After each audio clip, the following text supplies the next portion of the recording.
Est-ce que vous vous êtes déjà battu avec votre sœur ou votre frère, à coups de bombes de chaussettes sales, de mitraillettes à postillons? Avec ma petite sœur, enfant, on se faisait tout le temps la guerre, et nos parents ne savaient plus quoi faire. Et puis un jour, on a grimpé dans un arbre du jardin, un magnolia en fleurs, et on a fait la paix. On s'est promis de ne plus jamais se battre, de ne plus rendre nos parents tristes. Mais les jours d'après, l'ombre de la guerre planait toujours au-dessus de nous. Nos peluches souffraient de leurs cicatrices et gueules cassées, le lino de nos chambres était jonché de maisons en Lego détruites, la rancœur et la jalousie étreignaient encore nos cœurs et des mots méchants éclataient parfois. Dans cette histoire véritable, comme dans les fictions littéraires que j'étudie dans le cadre de ma thèse, ce qui m'intéresse, c'est le devenir de la violence en temps de paix.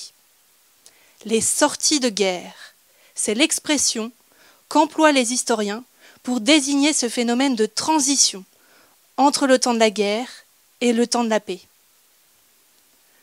Dans les œuvres, les peluches, ce sont les maris, les frères, les fils, partis à la guerre et morts, ou revenus à jamais changés par cette expérience.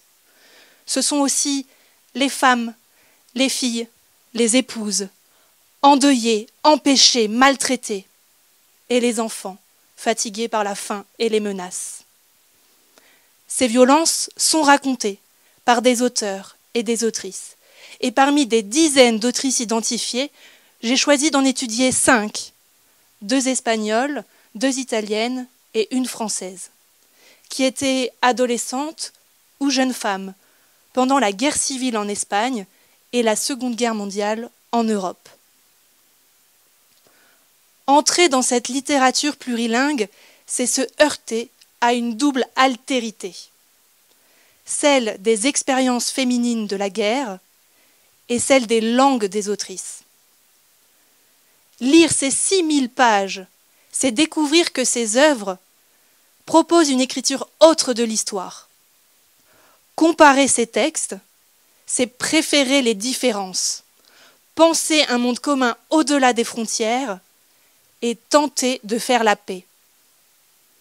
Enfant, adolescente, adulte, on m'a souvent dit « la littérature, ça sert à rien ». Heureusement, je ne l'ai jamais cru. La littérature, ça sert à grimper dans les magnolias en fleurs.